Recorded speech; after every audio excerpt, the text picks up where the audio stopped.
Assalamualaikum teman-teman, hari ini saya akan menjelaskan beberapa pencemaran lingkungan seperti pencemaran udara, air dan tanah. Agar tidak berlama-lama, kita langsung saja ke videonya. 2000 years later. Nah, kita mulai dari pencemaran udara dulu.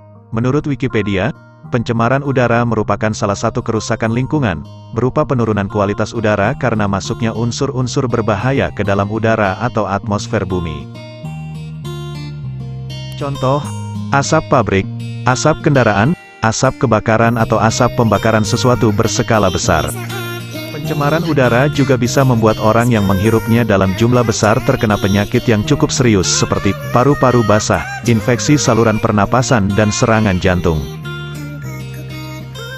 2000 years later.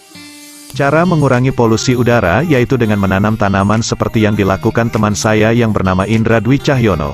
Karena pada dasarnya tanaman mengubah gas karbon dioksida menjadi oksigen dengan cara fotosintesis. Jika tanaman habis, maka polusi udara makin meningkat dan oksigen makin sedikit. 2000 years later. Oke, kita lanjut ke pencemaran tanah. Menurut Wikipedia, pencemaran tanah adalah keadaan di mana bahan kimia buatan manusia masuk dan mengubah lingkungan tanah alami. Seperti cairan pestisida, berbagai jenis sampah, dan bahan kimia. Efek pencemaran tanah terhadap lingkungan adalah mengakibatkan kerusakan ekosistem.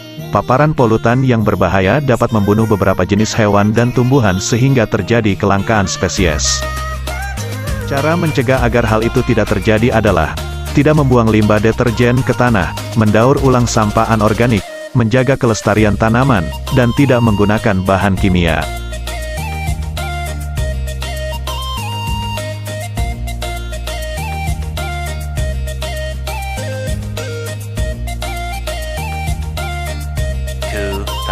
Years later. Oke, terakhir kita lanjut ke pencemaran air.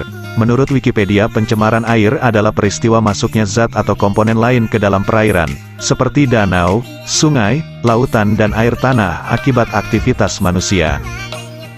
Yang terkena dampaknya ketika laut tercemar adalah ikan, terumbu karang, dan beberapa hewan dilindungi seperti pesut mahakam dan penyu. Apa yang terjadi jika kita menangkap ikan menggunakan bahan peledak atau bom? Menurut Kompas.com, ledakan bom ikan tidak hanya membunuh ikan, namun membunuh benih biota laut, berbagai organisme laut, juga merusak terumbu karang.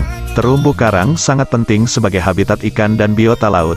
Jika terumbu karang rusak, maka ikan tidak memiliki tempat untuk berlindung dari predator. Tak hanya itu, air yang terkena bom juga akan berdampak bagi pencemaran air, yaitu air menjadi beracun dan tidak layak konsumsi, karena bahan peledak terbuat dari bubuk mesiu yang sangat beracun.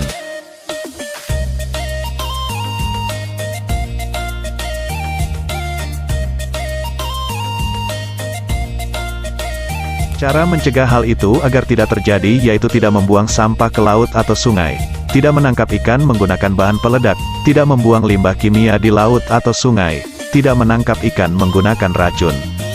Terima kasih telah menonton video kami yang agak membingungkan dan berputar-putar layaknya kipas angin kosmos walaupun otak editornya panas dan mau meledak karena mikirin ide. Mana kelompok gada yang ngasih saran sama sekali? Kelompok 4 yang pada malesan disuruh ngerjain tugas pasti udah males dan lengket di kasur. Untuk Bu Rizka ini, Afif di kelompok kami tidak usah dinilai bagus karena dia tidak mau mengirim video. Udah saya tagih-tagih tetap gak mau kirim video padahal dia udah bilang iya.